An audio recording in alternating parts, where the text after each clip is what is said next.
J'aurais bien voulu me livrer à cet exercice dans une ambiance de paix et de sécurité sur l'ensemble du territoire et passer en revue les activités menées dans tout le secteur de la vie nationale. Mesdames et messieurs, la tension politique en République démocratique du Congo atteint un nouveau sommet. Joseph Kabila, l'ancien président, sort de son silence et accuse directement le régime de Félix Tshisekedi d'arrestations arbitraires, d'exécutions extrajudiciaires et d'intimidation contre les opposants politiques et la presse. Dans cette vidéo, nous allons analyser en détail cette déclaration explosive, comprendre son contexte, et surtout voir quelles pourraient être les conséquences pour l'avenir du pays. Installez-vous bien, c'est une affaire très sérieuse. Cela faisait longtemps que Joseph Kabila était resté dans l'ombre. Depuis qu'il a quitté le pouvoir en 2019 après 18 ans à la tête du pays, l'ancien président s'exprimait rarement sur la politique congolaise. Pourtant, ce dimanche, il a publié une tribune coup de poing où il accuse directement l'administration Tshisekedi d'être responsable d'une dégradation alarmante de la situation politique et sécuritaire en RDC. Mais pourquoi maintenant? Depuis plusieurs mois, la tension monte en RDC. Entre la guerre dans l'est du pays, les arrestations d'opposants politiques et la contestation des résultats des élections de décembre 2023, la situation est explosive. Kabila, qui reste influent au sein de la classe politique et dans l'armée, semble vouloir envoyer un message fort. Notre pays traverse de moments difficiles. Une fois de plus, une guerre injuste nous est imposée.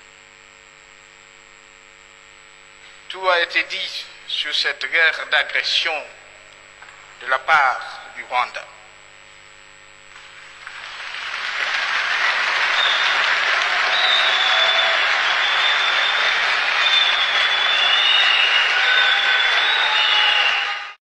Dans son communiqué, Joseph Kabila n'y va pas de main morte.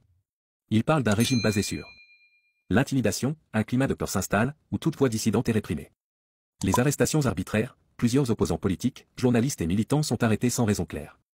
Les exécutions sommaires et extrajudiciaires, de graves accusations qui laissent entendre que le régime en place utiliserait la force brutale pour éliminer ses opposants. L'exil forcé, des personnalités politiques et journalistes contraints de fuir le pays sous la menace. Les accusations de Kabila sont graves, mais elles soulèvent plusieurs questions. Est-ce une dénonciation sincère d'un ancien président inquiet pour son pays? Ou est-ce une stratégie politique pour affaiblir Tshisekedi et préparer un retour en force de son camp politique?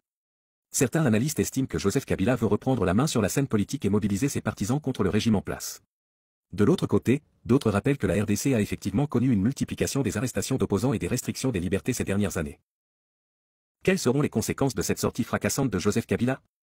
Tshisekedi va-t-il réagir officiellement? Ces accusations peuvent-elles déclencher un soulèvement populaire? Ou bien est-ce juste un énième épisode de la bataille politique en RDC?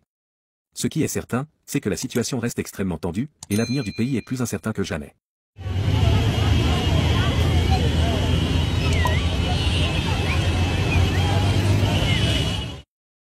Est-ce que Joseph Kabila dit la vérité sur la situation actuelle en RDC? Ou est-ce juste une stratégie politique pour revenir sur le devant de la scène? Dites-moi tout dans les commentaires. N'oubliez pas de liker la vidéo, de vous abonner à la chaîne et d'activer la cloche pour ne rien rater des prochaines analyses sur l'actualité politique en Afrique. Merci d'avoir regardé, et à très bientôt pour une nouvelle vidéo. Preuves suffisamment documentées sont fournies, aussi bien par nos services spécialisés que par différents rapports des Nations Unies. Soyez cependant rassurés, la République démocratique du Congo va rebondir et notre programme de reconstruction nationale et de modernisation va se poursuivre.